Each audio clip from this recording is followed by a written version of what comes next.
So for today's adventure we're going to take this wheel off and change the drum brake for a disc brake. I've got a Wilwood disc brake kit from America, set of instructions. I've watched all the videos. In terms of tools, we've got some high temperature grease. We've got the Loctite 271, which is the really strong one that's designed for sort of pretty much permanent fixing of things. We've got imperial socket set because in the UK most things are metric, but not with old cars, they're not. As regards these kits, you know, there's all sorts of discussions on forums, different types of things. Advantage of this kit is it fits on the original spindle. Some say it's better to use discs from a later early 70s C body. Apparently they're extremely robust, and you can sort of put your own kit together and do it like that. But bearing in mind I'm in the UK, it's probably best for me to order a complete kit in a box. They put flat bladed screwdrivers, several of them, to spread the load around the edge here and just slowly ease the cap off. It's actually a pretty well made thing. You see, so I've chopped the back wheels and I'm just loosening these. I'm filming in one hand here.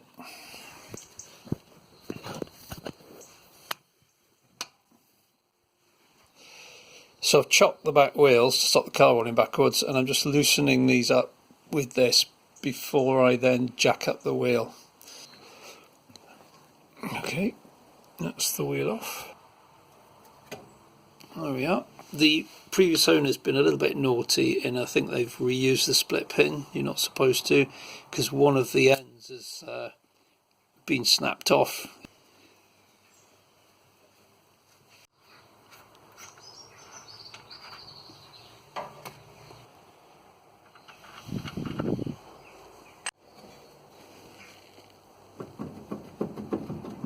Actually, that didn't take much pulling to get off. A few interesting things. The brake shoes look almost new. After years of working on, you know, old VWs like that, this is just amazing. Backing plates, normally these are a bit rusted away around the edge, a bit frilly around here. These bolts are usually a little bit rounded off with rust. You need to put penetrating fluid on them, so we'll see what it takes to get these off. Now, in theory, if I disconnect my flexi hose, undo about 4 bolts, this whole backing plate, sorry about the noise, this whole backing plate should just come off with all this mounted to it. This is a huge nut with a split pin through it, and there's one on the other side back here, and then these top two don't have split pins, they're just biggish nuts, one there and one there.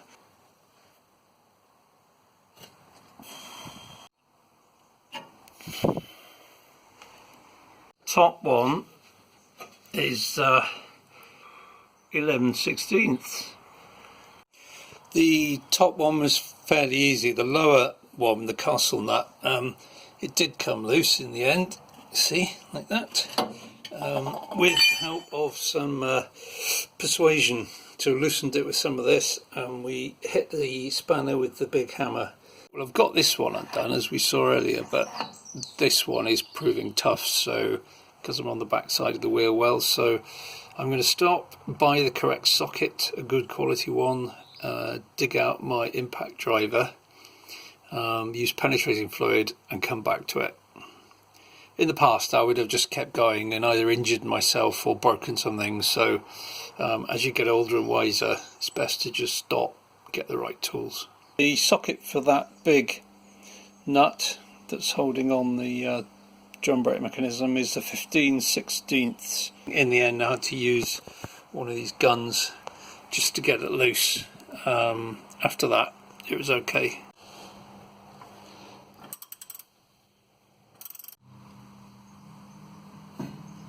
Right, I'm taking the nut off the back of this one at the moment. This one's loose and this one's loose. Okay, so all these bolts are loose now. Take that one out. So these two are out. So that disconnects us from the lower arm. You can see it. It's I don't know if you can see that, it's pivoting on the upper control arm. So I need to disconnect the brake hose here because I'm going to use a slightly different design brake hose. Brake spanner is 3/8 of an inch, just so you, in case anyone wants to know. This one is 5/8 of an inch. Holding this still and undoing this. I've pushed a bit of soft plastic tubing over the end of the brake line with a drill stuck in the other end, and this just stops all the fluid draining out. So here we go with one hand. Might be a bad idea. Right. See the whole thing? Yeah, the whole thing's gonna fall off now. So the two big bolts go through the backing plate, and then they go through this and this. You can see they kind of hold the two halves together. The torsion spring suspension is acting on the lower arm, which is why it's supported by the jack. This one is free to move up and down. So the next thing is to just clean all this up. There's no play in my top ball joint, but my bottom one here, look at this.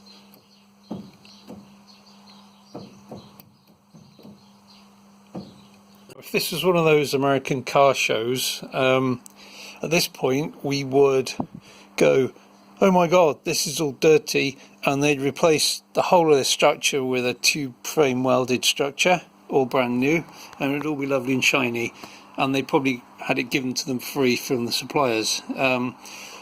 What I'm going to do is, my top ball joint is it's got grease oozing out of it, but basically it's sound, there's no play in there. This one's got a lot of play, even more than the quite generous 2mm that's allowed.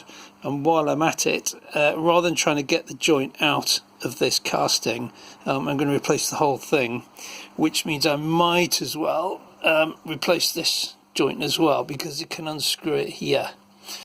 So I put my order into Rock Auto about a week ago, and it's arrived here in the UK literally in a week. That's not their fastest delivery either. It's quite amazing. You'd think certain parts of this car would be like really expensive, and yeah, this was moderately expensive. These were really cheap. They're not even the cheapest ones they sell. The cheapest ones they sell were something like £7 each. There's a front shock absorber. And the same here. The budget version of the steering joint was something like £3 or £4. So I actually got the over-spec'd one. I've cleaned up this rubber thing, which seems to protect the joint from rain. I might keep this, it seems to be in pretty good condition. It seems to be held on by the split pin through here, so we get that out. That came undone really easily. I just took off the castle nut, tapped it with a hammer, and it just popped off. To get these pins out, if they don't want to come, I usually grip the end with a pair of locking grips and then hit the grips that way with a hammer.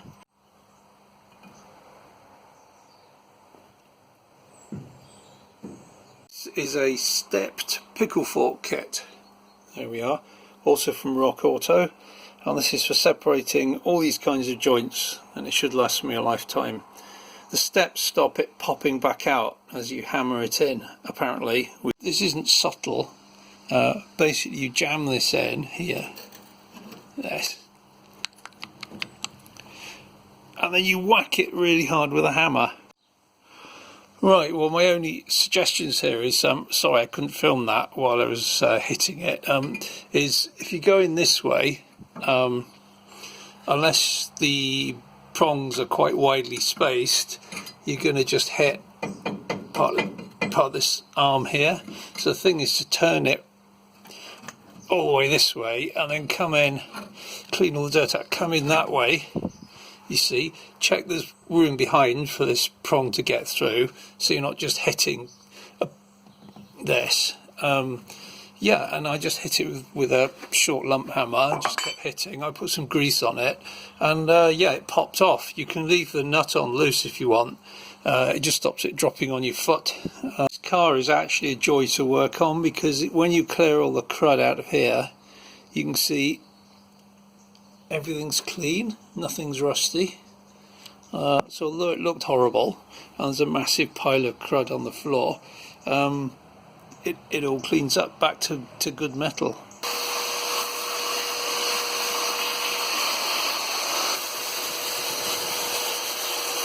So while I'm in here, I might as well change this shock absorber. So I'm just releasing the lower bolt. This is a 9/16. I'm just loosening the top of the shock absorber. To stop it swiveling round when you first undo it, you may have to hold the top per locking pliers.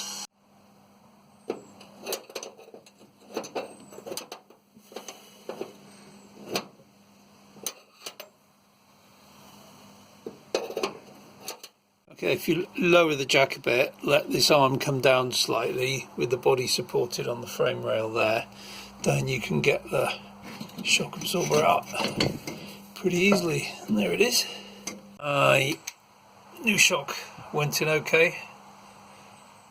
No great problem. You've just got to drop this suspension arm to the bottom of its travel so you can thread it up through the hole at the top. Amazingly, I've undone this clamp and this turns quite easily. Quite often it's all rusted solid.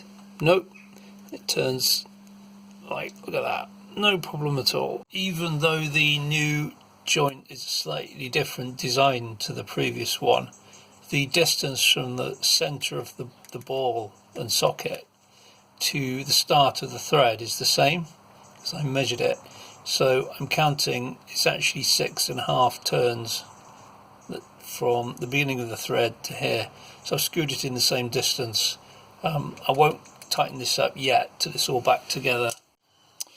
So it's all together loosely, so I've got to do this up to the correct torque and put a split pin in, this up to the correct torque and put a split pin in, and clamp this back up.